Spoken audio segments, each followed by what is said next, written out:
সোফায় কিছুক্ষণ স্তব্ধ হয়ে বসে রইল সীমন্তিনী। আজ যে যে কথাগুলো তার ছেলে জোরে জোরে চিৎকার করে তাকে বলে গেল, সেগুলো শোনার থেকে তার মরে যাওয়াই ভালো ছিল। স্কুলে ক্লাস করাতে করাতে সীমন্তিনীর স্বামী শুভঙ্কর সেরিব্রাল অ্যাটাকে যেদিন মারা যায়, তখন তার ছেলের মাত্র 2.5 বছর বয়স। গরিব বাবা মা অনেক কষ্টে বিয়ে দিয়েছিল চাকরি করে এমন একমাত্র ছেলে দেখে। এদিকে বিধবা শাশুড়ি অসুস্থ, আর কোলে এক রত্তি ছেলে।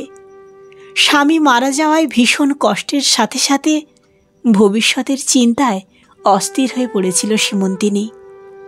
ছেলের সেই 2.5 বছর বয়স থেকে কি ভীষণ কষ্টে ছেলেকে মানুষ করেছে সে একা হাতে। সেই সময় সৌমিকের সাহায্য না পেলে সেটা কখনোই সম্ভব হতো না। সেদিন থেকে আজ পর্যন্ত দৌড়াদৌড়ি করে স্বামীর স্কুলে ক্লারিক্যাল সেকশনে সীমন্তিনীর চাকরি পাইয়ে দেবার সহযোগিতা করা থেকে শুরু করে তার ছেলের সমস্ত দায়িত্ব পালন করা, সব কিছুই সৌমিক করে গেছে নিজের তাগিদে, শুধু সীমন্তিনীর মুখ থেকে একটা কথা খসার অপেক্ষায়, অথচ কোনো কিছুর বিনিময়ে নয়। কেন যে সৌমিক এমন করে অযাচিতভাবে সাহায্য করত তা সীমন্তিনী বুঝতে পারত না, কিন্তু সে জানত তার জীবনের একমাত্র মুশকিল আসান সৌমিক। অনেক ঝামেলা আর ছোটাছুটির পরে চাকরিটা পেয়ে যেন পায়ের তলার মাটি পেয়েছিল সীমন্তিনী। ভরসা বেড়ে গিয়েছিল সৌমিকের উপরে। মনে হয়েছিল এই সংসারে সৌমিক এমন এক মানুষ যাকে একমাত্র চোখ বন্ধ করে ভরসা করা যায়। সৌমিক শুভঙ্করের পাশের স্কুলে চাকরি করত, একসাথে যাতায়াত করত তারা, সেই সূত্রে আলাপ। সৌমিক আগেও এসেছে তাদের বাড়ি, কিন্তু কোনোদিন সৌমিকের মধ্যে খারাপ কিছু দেখেনি সীমন্তিনী। সৌমিক বিবাহিত, কিন্তু তার স্ত্রী অর্থারাইটিসের শিকার, ভালোভাবে হাঁটতে পারে না। স্ত্রীর সেবা শুশ্রূষার সমস্ত দায়িত্ব পালন করে সৌমিক। সারাদিন স্কুল করে স্ত্রীর সেবা করে সন্ধ্যের কিছুটা সময় কাটাতে আসবেই এই বাড়িতে। হয়তো দিনরাত রোগীর সঙ্গে কাটিয়ে এখানে এসে একটু ঝলমলে হওয়ার স্পর্শ পায় সে। সীমন্তিনী অনেক দিন ভেবেছে আসলে কি চায় সে। কোনো না কোনো দিন তো অবশ্যই সব কিছুর পরিবর্তে কিছু না কিছু চাইবে। ভাবলেই মন শক্ত হয়ে যেত তার। কিন্তু দীর্ঘ 21 বছর ধরে সন্ধ্যাবেলায় এসে বসে থেকে 1 কাপ চা ছাড়া আর কিছুই চায়নি সৌমিক। কখনো সখনো হয়তো চায়ের সাথে টা জুটত, কিন্তু মানুষের মন বোঝা দেয়। যখন কোনো মানুষ বিনা স্বার্থে অনেক কিছু দেয়, তখন তার প্রতি নিজের অজান্তে এক সহানুভূতি থেকে ভালো লাগা ধীরে ধীরে ভালোবাসায়ও পরিণত হয় বুঝি। সীমন্তিনীরও তাই হয়েছিল। সৌমিকের উপরে আস্তে আস্তে দুর্বল হয়ে উঠছিল সে নিজে।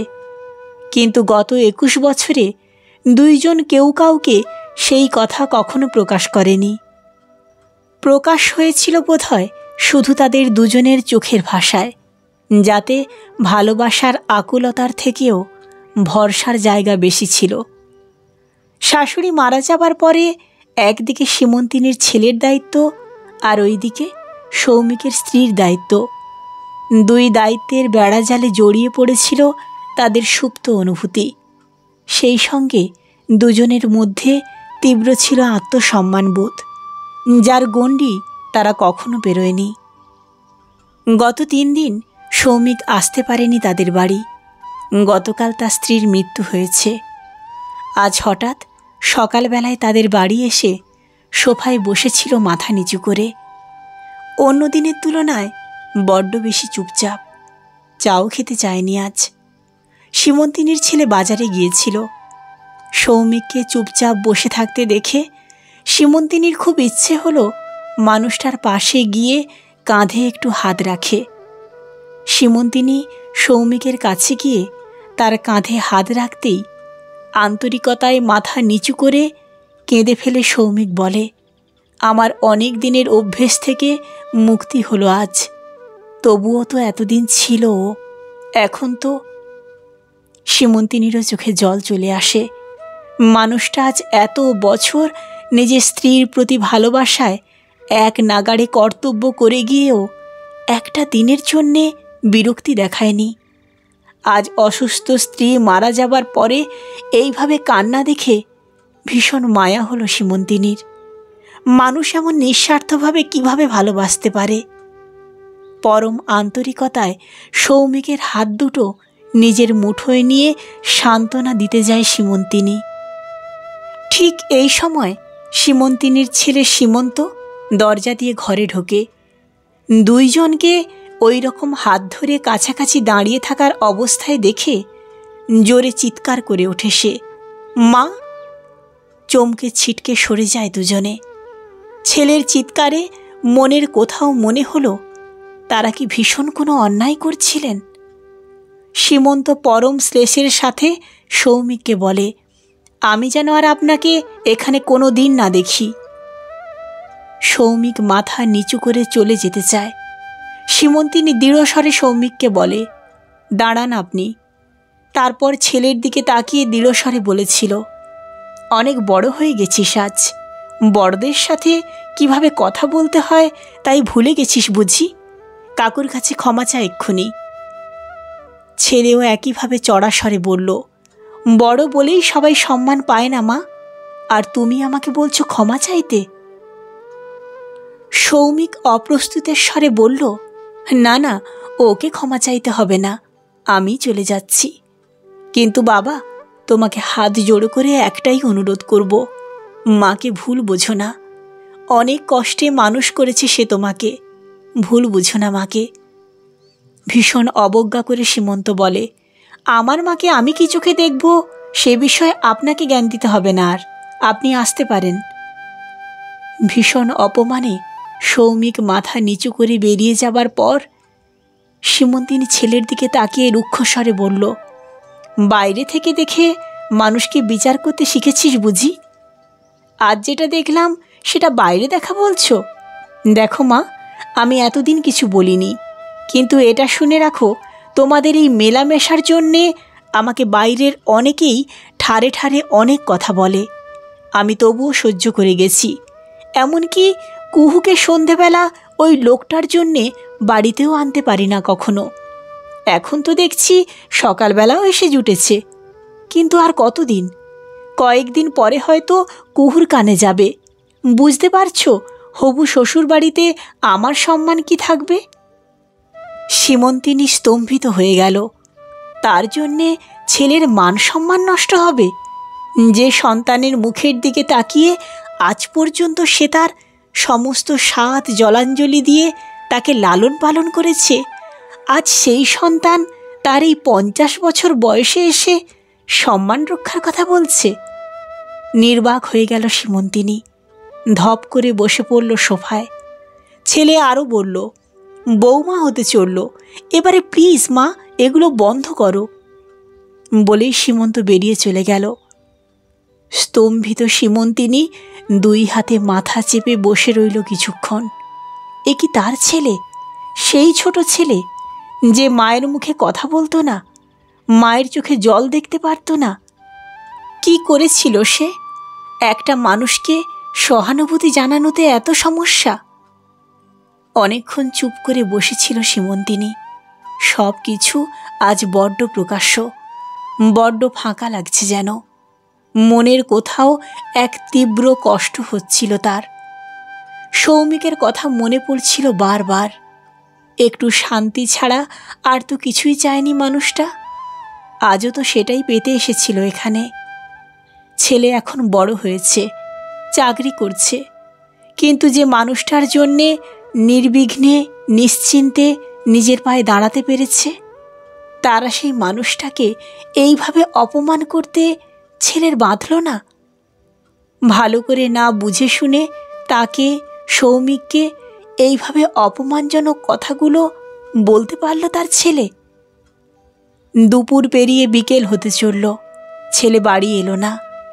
সীমন্তিনীর নিজেরও কিছু রান্না করতে খেতে ইচ্ছে করল না।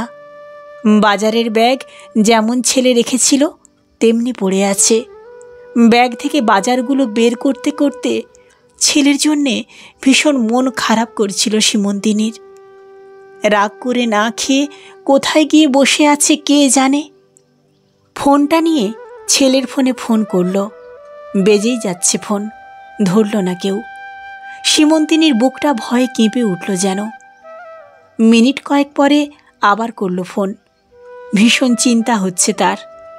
এবারে 2 বার রিং হতেই ফোনের ও প্রান্ত থেকে, হ্যালো কাকিমা। ওপাশে কুহুর গলা। সীমন্তিনী কি বলবে, শুধু জিজ্ঞেস করল, সীমন্ত আছে? দুপুরে কিছু খেয়েছে? হ্যাঁ কাকিমা, ওকে আমার মা এখানে খাইয়ে দিয়েছে। ও আমাদের এখানেই আছে। আমরা সন্ধেবেলাতে যাচ্ছি, একটু কথা আছে আপনার সাথে। সীমন্তিনী ফোনটা কেটে দিল। ও তাহলে ওই বাড়িতে গেছে? হবু শাশুড়ি মা হবু জামাইকে খাইয়েও দিয়েছেন? মনের কোথাও যেন একটা সূক্ষ্ম কষ্ট হচ্ছে তার। একটা দীর্ঘশ্বাস ফেলল সীমন্তিনী। তার বারবার মনে হচ্ছে ছেলেটা আস্তে আস্তে কেমন যেন দূরে হয়ে যাচ্ছে ক্রমশ। আজকের ঘটনায় আরও অচেনা লাগলো যেন নিজের ছেলেকে। মনটা আবার ভারী হয়ে এলো। তাছাড়া কুহুর গলাটাও যেন কেমন শোনালো। কুহু তার হবু বৌমা, কর্পোরেট অফিসে জব করে। ছেলের পছন্দ, ভীষণ স্মার্ট, আধুনিক, ছোট্ট চুল, ধীরস্থির নয় মোটেই। কথাবার্তার মধ্যেও নমনীয়তা নেই। যেটা মুখে আসে বলে দেয়, কোনো রাগঢাক নেই। কেমন যেন কাঠখোট্টা কথা। ছেলের পছন্দ, তাই সীমন্তিনীও মেনে নিয়েছিল। কিন্তু আসলে বৌমা বলতে যে ছবি সাধারণত চোখে ভেসে আসে, লক্ষ্মীর মতো মুখশ্রী, হাঁটু পর্যন্ত চুল, শান্ত, লাজুক, নম্র, এসব কোনোটাই কুহুর সাথে মেলে না। মেয়েটা প্রায় আসে এই বাড়ি, এমন ভাব করে যে নিজের বাড়ি। না, এই যুগের ছেলে মেয়েদের লজ্জা শরম একটু কম বটে। সীমন্তিনী ভাবে, তার বিয়ের 1 মাস পরেও তো ভালোভাবে কথা বলতেই পারত না শাশুড়ির সাথে। যাই হোক, ছেলের পছন্দ যখন, সীমন্তিনী বারণও করেনি। মন থেকে খুব সায় না দিলেও মেনে নিয়েছে সে। ওরা দুজনে সংসার করবে, ওরা দুজনে দুজনকে বুঝলেই হলো। ছেলে হঠাৎ দুপুরে হবু শ্বশুর বাড়ি কেন গেল এইভাবে? নিশ্চয়ই জিজ্ঞেস করেছে কুহু। হয়তো কুহুকে ছেলে তার নিজের চোখে দেখা ভীষণ আপত্তিকর দৃষ্টিকটুর কথা জানিয়েছে। তাই হয়তো কুহু আজ হঠাৎ সন্ধেবেলা এসে কথা বলবে বলল। একটা দীর্ঘশ্বাস ফেলে ভাবল সীমন্তিনী, আজ হয়তো হবু বৌমার কাছেও ছেলের মতো অনেক খারাপ কথা শুনতে হবে তাকে। ভীষণ অপমানে মাটিতে মিশে যেতে ইচ্ছে হচ্ছিল তার। ও ভেবেছিল ছেলে অন্তত বুঝবে তাকে। কুহু মেয়েটার সাথে আজ কয়েক বছর ধরে প্রেম। একসাথে এক কলেজে পড়তো দুইজনে, বিয়েও ঠিকঠাক। ছেলেটা বড় হবার সঙ্গে সঙ্গে কেমন যেন হয়ে গেছে, যেন ছোঁয়া যায় না তার সেই ছোট্ট সীমন্তকে। এবারে কি নিয়ে বাঁচবে সে? 2 দিন পরে তো ছেলে চাকরির জন্য মুম্বাইয়ে চলে যাবে। 2 দিন পরে বৌমাকে নিয়ে চলে যাবে হয়তো। ওদের সাথে গিয়ে ওদের ফ্ল্যাটে ঝামেলা করে লাভ নেই। তাই ঠিক করেছিল সীমন্তিনী। সৌমিককে বলেছিল একটা ভালো ওল্ড এজ হোমের ঠিকানা জোগাড় করতে, ওখানে শেষ জীবনটুকু কাটিয়ে দেবে। আজ মনে হচ্ছে ঠিকই ভেবেছিল সে, কিচ্ছু ভুল ভাবেনি সে। ভীষণ কষ্টে একজন মানুষের কথাই মনে এলো তার। ফোন করল সীমন্তিনী। মনে হলো সৌমিক তার ফোনের অপেক্ষাতেই ছিল। সৌমিকের সাথে কথা বলতে বলতে কেঁদে ফেলল সীমন্তিনী। এই একমাত্র মানুষ যার কাছে নিজের কষ্টের কথা বলতে দ্বিধা করে না সে। কখন কিভাবে যে সৌমিকের প্রতি এত আপন অনুভূতি হয়েছে তা সীমন্তিনী জানে না। সীমন্তিনী বলল, আপনি আজই ওই বৃদ্ধাশ্রমের সাথে কথা বলুন। আমি শেষ বয়সটুকু ওখানেই থাকতে চাই। আমার জন্যে ছেলে বৌমার সম্মানহানি হয় এটা চাই না। সৌমিক তাকে অনেক করে বোঝালো এইসব এখন চিন্তা না করতে, ছেলের কথায় অযথা কষ্ট না পায়। ছেলের অপমানে তার কষ্টের থেকে ভয় হচ্ছিল বেশি সীমন্তিনীর জন্য।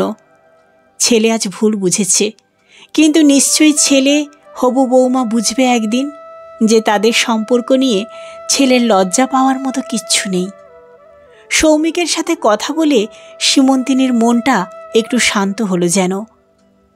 ঘণ্টা দুয়েক পরে কুহু এলো, পেছনে সীমন্ত ঢুকল। দুজনেই চুপচাপ।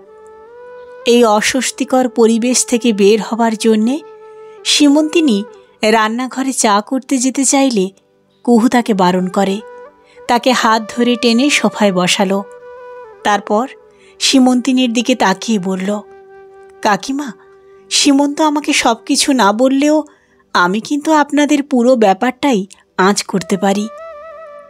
সীমন্তিনী ভুরু কুঁচকে কুহুর দিকে তাকালো। তারপরে একটা দীর্ঘশ্বাস ফেলে গম্ভীর স্বরে বলল, তুমিও আমাকে কি বলবে বলে নাও। কুহু বলল, হ্যাঁ, সেটা বলবো বলেই তো আজ এসেছি।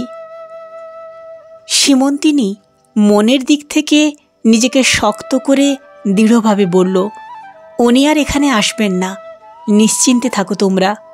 আর আমার জন্যে অন্তত কারোর কাছে কথা শুনতে হবে না তোমাদের। সীমন্ত গম্ভীরভাবে অন্যদিকে মুখ করে রইল। কুহু অবাক হয়ে বলল, কেন আসবেন না উনি? তাহলে তো আমাকেও আসা বন্ধ করতে হয়। কুহুর কথা শুনে সীমন্তিনী অবাক হয়ে গেল। সীমন্ত হতবাক হয়ে জিজ্ঞেস করল, কি বলছিস তুই বোকার মতো? বোকার মতো?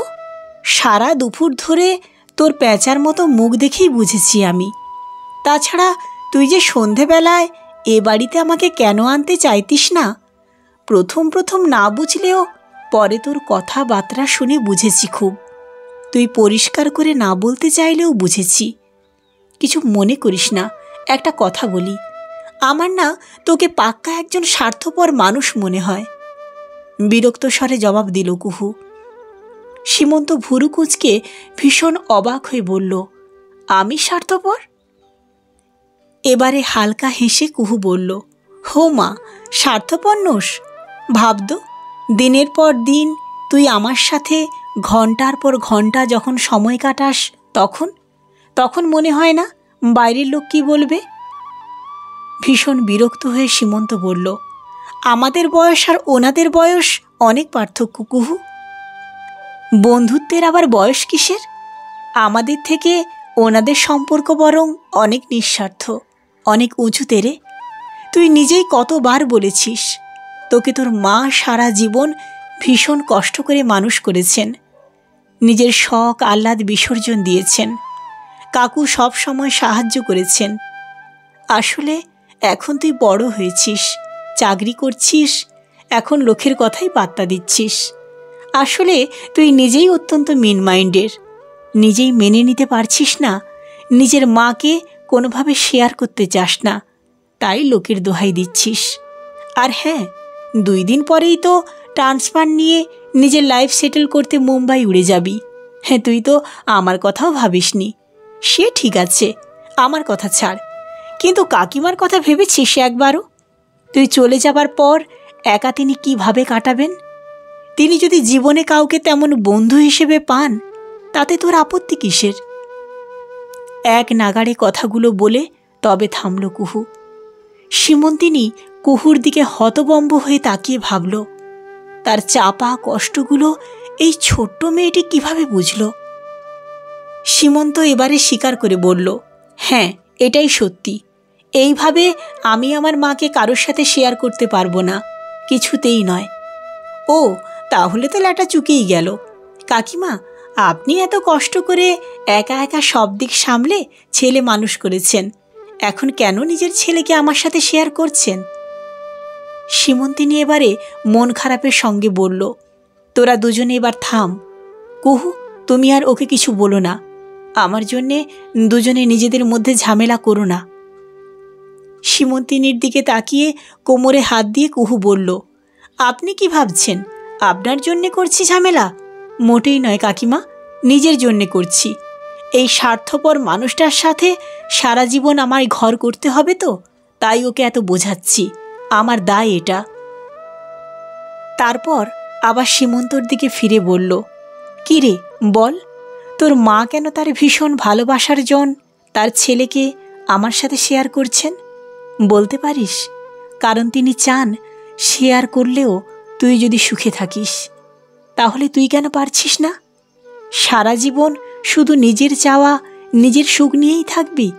আর তোর মায়ের কোনো নিজস্ব চাওয়া পাওয়া থাকতে পারে না, ভালো লাগা থাকতে পারে না? সীমন্ত মাথাটা দুই হাতে ধরে চুপ করে সোফায় বসে রইল কিছুক্ষণ। ছেলেকে এইভাবে বসে থাকতে দেখে সীমন্তিনীর মনটা খারাপ হয়ে গেল। ছেলের কাছে গিয়ে মাথায় হাত বুলিয়ে স্নেহের স্বরে বলল, অত ভাবতে হবে না বাবু আমার জন্যে। ওই পাগলিটার কথায় অত কান দিতে হবে না। তবে হ্যাঁ, মুম্বাই সেটেল করে তাড়াতাড়ি কুহুমাকে এসে নিয়ে যাস। ওকে তোর পাশে সব সময় থাকা খুব দরকার রে।